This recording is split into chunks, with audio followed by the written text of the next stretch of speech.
Kamusta kayong lahat? Ngayon ay magta-target shooting na naman tayo. Medyo gumawa ako ng yung pang-praktisan ko ay medyo inano ko na, tawag dito. Medyo in-upgrade ko yung aking praktisan kasi pagka plywood, nadudurog yung plywood.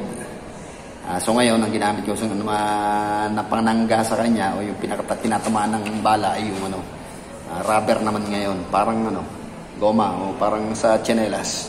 So titignan natin kung anong mangyayari, kung tatalbog lang o tatagos pa rin doon. Pero may pa rin yun, may plywood pa rin.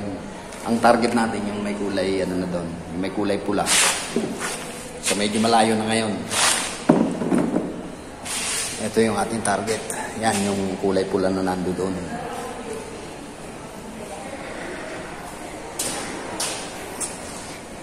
So, ito ngayon ang ating target, yung mineral water na to. Yung bottle mineral water na yan. Okay, so nag-provide ako ng sanggaan. Just in case na tumalbog yung bala, safe pa rin yung ating area. Kasi naglagay ako ng plywood dito.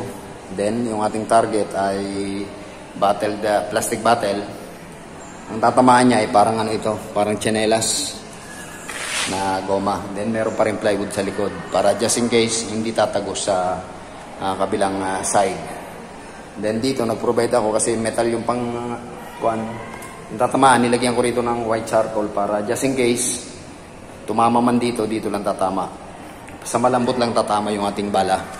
Dadagdagan ko pa rin yun ng isang white charcoal pa para yung ilalim na portion na metal o na bakal ay para maiwasan na just in case na tumama ron, hindi masisira yung ating bala.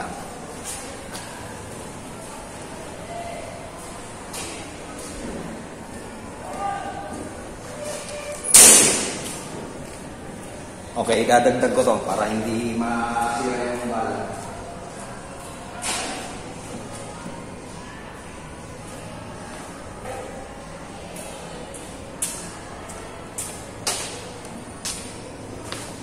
Okay, so safe na yung bala natin kung sakaling bumulusok man papunta ron.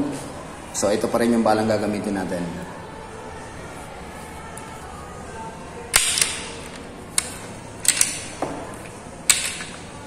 So yung bala natin, ito pa rin yun, yung 8 inches na pangtiksay na bala ko. So ikakasa natin.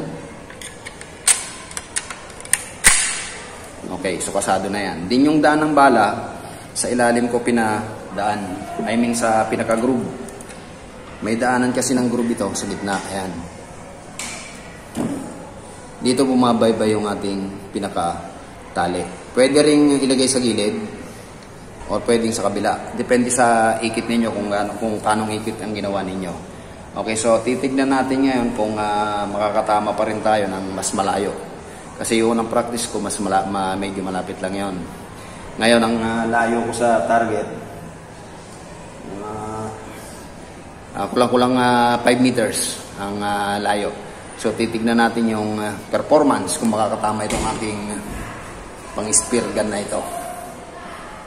Tatama pa rin siya. Okay, so, kakasa na natin. Isang goma lang ginamit ko rito. 10mm na goma. Okay, so loaded na ito. Nakakasa na.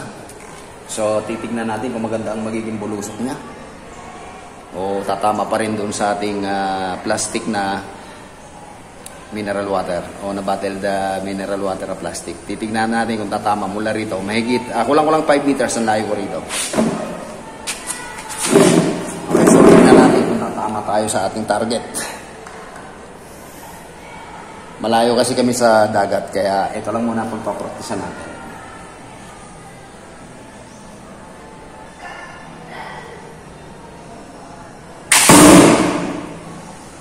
Yun, dumatagubang.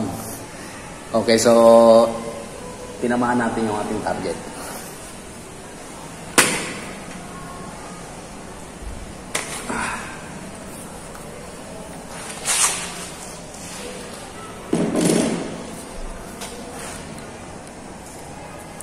Hindi nga lang kayang bunutin, kaya pupuntahan natin kung saan tumama yung ating target. Okay, so ang layo ko dyan ay mahigit, kulang-kulang 5 meters siguro, o mahigit pa. Kasi ang layo ko yan, mula rito hanggang doon. Puntahan natin kung saan tinamaan. Okay, so yan ang tama. Dito ang tama ng ating kuan, ng ating target sa gitna. Yan. Gitna-gitna yung ating tama sa ating target.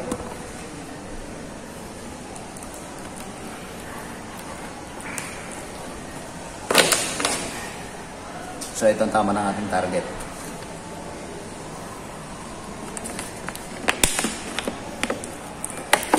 Medyo mahirap bunutin nga lang kasi merong sima.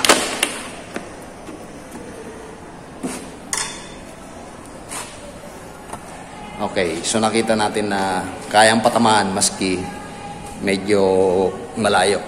So layo na niyan. Okay, so galing tayo niyan dito. So ito yung ginamit natin, yung aking pangpiksay. Ito yung aking paboritong spear gun. Matagal ko na itong hindi nagagamit kaya pinapractice ko ulit kung ano na yung performance. Okay, sa pagkakasanga pala nito, ganito yung ginagawa ko. Ilalagay ko ito sa ilalim ng goma. Tapos ilalak doon sa ating sa ating pinaka-trigger. Then yung pinakatali na ito nasa ilalim ng ating tali. Kasi yung aking groove, ang aking daanan ng ating pinaka-groove, may space yan para naka-provide yung tali kung saan siya dadaan. May space ang tali diyan. Ayan, nasa ilalim. Okay, so paglalak na ito, napaka-dali lang. Pag narinig yung lumagitik, yan, automatic, nakalak na yan. Hindi na mabubunot yan. Hindi na matatanggal yan. Then, saka natin isi-secure yung pinaka-tali. Pwedeng mano-mano muna, kunin sa lagayan. Then, i-secure natin yung ating karete.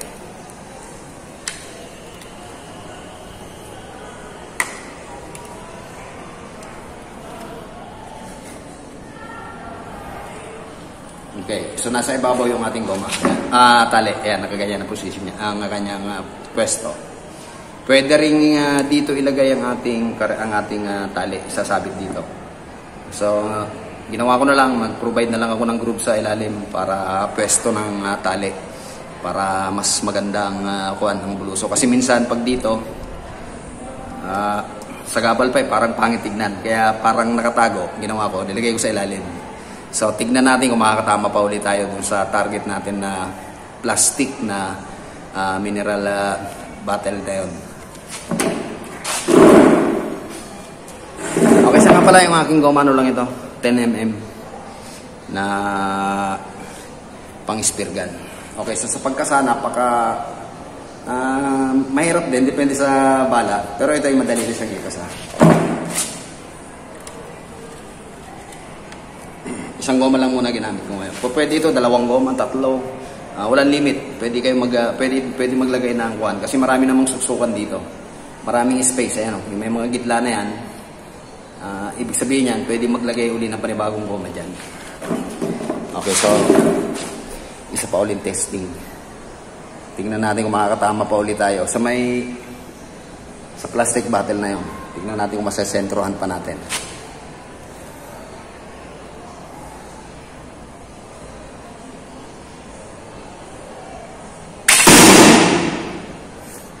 Yun.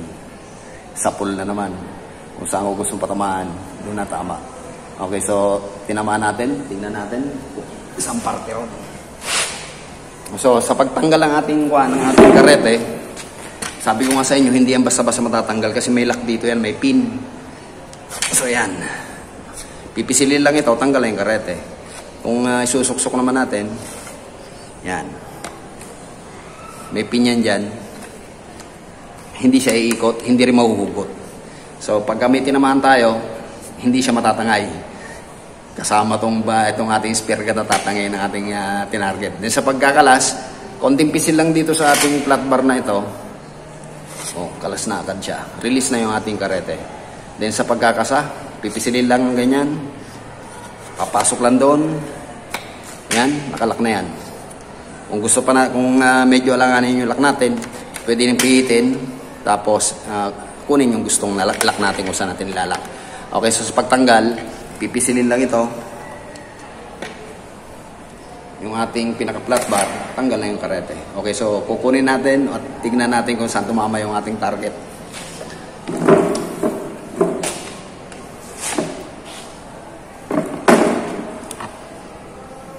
Maski malayo, tumatama pa rin.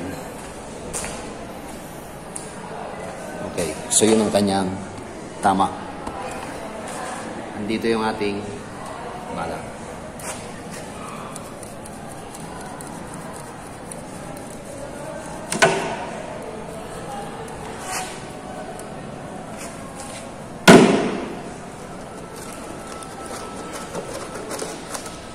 Okay, so ito ang tama natin. Sentrong-sentro pa rin. Okay, so hindi siya basta-basta mahuhugot kasi nga merong may sima.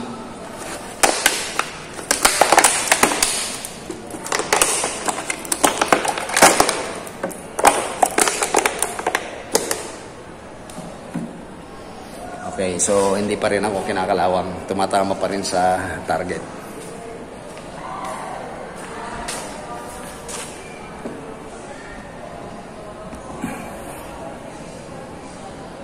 Medyo matagal ko na kasi itong hindi nagagamit kaya pinapractice ko kung okay pa rin ang kanyang performance.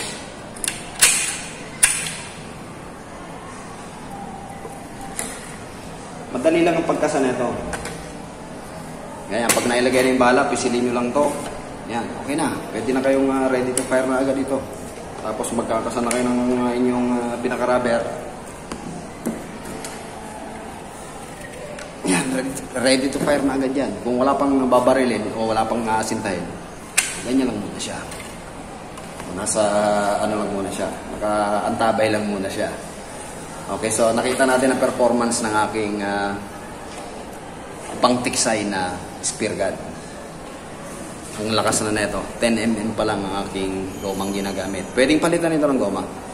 Lalo na kung ito ay 14mm or 12mm. Itong mga itong mga roller ko, ano lang ito? Piyesa ng printer. Meron doong rubber na parang bearing. Inuka ko na lang. Yan ang ginamit kong pinaka-bearing nito. Rubber din ang ating pinakadaanan na to. Rubber din ito. Ayan naliligo. Ayan. Rubber din siya. Ginawa ko lang siyang pinaka-bearing. U-bearing, nakaganon. Inuka ko lang para maganda yung bulusok. Kasi yung ating goma ay bilog. Kaya ginawa kong pabilog din ang pagkakadesign ng mga bearing na ito. Pero goma lang ito. Ayan, goma yan. Natutupi yan. Ayan, goma sa goma ang ating mga bearing ngayon. Kaya maganda yung pagkakapit, maganda yung bulusok. At hindi agad makukuhan. Hindi agad masyadong masisira. At kapit na kapit kapag bumata. Kasi goma sa goma yung may contact. Okay, so hanggang dito na lamang muna ulit. Maraming salamat sa pagsama. Nakita natin na okay ang performance ng aking spear gun na ito. Na pangtiksay. Ano lang ito? Mga scrap materials lang ito.